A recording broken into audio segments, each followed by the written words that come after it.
İmmuniteti gücləndirmək və yorğunluğu aradan qaldırmaq məqsədi ilə bir çoxları müxtəlif vitamin komplekslərindən istifadə edir. Bəs görəsən yay mövsümündə meyvə-tərəvəz bolluğunda vitamin qəbuluna ehtiyac varmı?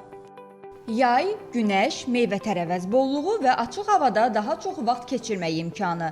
Ancaq bu mövsümdə də vitamini mövsümi məhsullarda yox, fərqli preparatlarda axtarırıq. Bu yay dəniz qırağında dəzəcəm, D vitamini qəbul edəcəm, təbii. Elə-belə vitamin qəbul eləmirəm, amma meyvədən istifadə edirik. Bir çoxları vitaminləri zərərsiz hesab eləyir, bəziləri də qida əlavəsi kimi bütün fəsillərdə qəbul etmək olar deyə düşünür. Bu məqsədlə apteklərə üst tutanların sayı da kifayət qədərdir.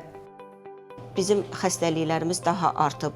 Vitaminlərdə də, multikomplekslərdə də, vitamin D-lərdə də daha çox tələbat duyulur.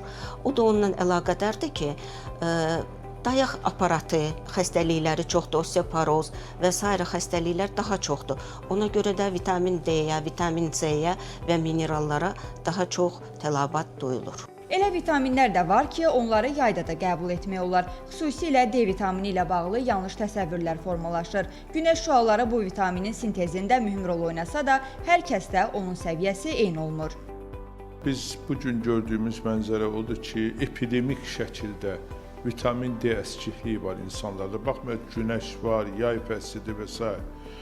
Biz xeyli xəstələrdə vitamin D əskikliyi və vitamin D əskikliyi immun sistemin zəif olmasını, xəstəliklərə qarşı davamsız olmasını, orqanizmin yorğun olmasını, xroniki yorğunluğu şərtləndirir.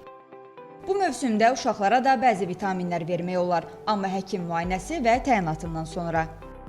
Əgər ana şikayətlə gəlirsə, ayaqları, oynaqları ağrıyır, tez-tez yorulur, yuxulluq olur, dərsdə mənimsəməsi pis olur, onda ya da ki, saç tökülməsi, dəri quruluğu, barmaqlarda, dırnaqlarda bir çat olur, solğunluq olur, onda ona uyğun, qan analizinə uyğun biz məsləhət görürük ki, hansısa vitaminləri qəbul eləsin.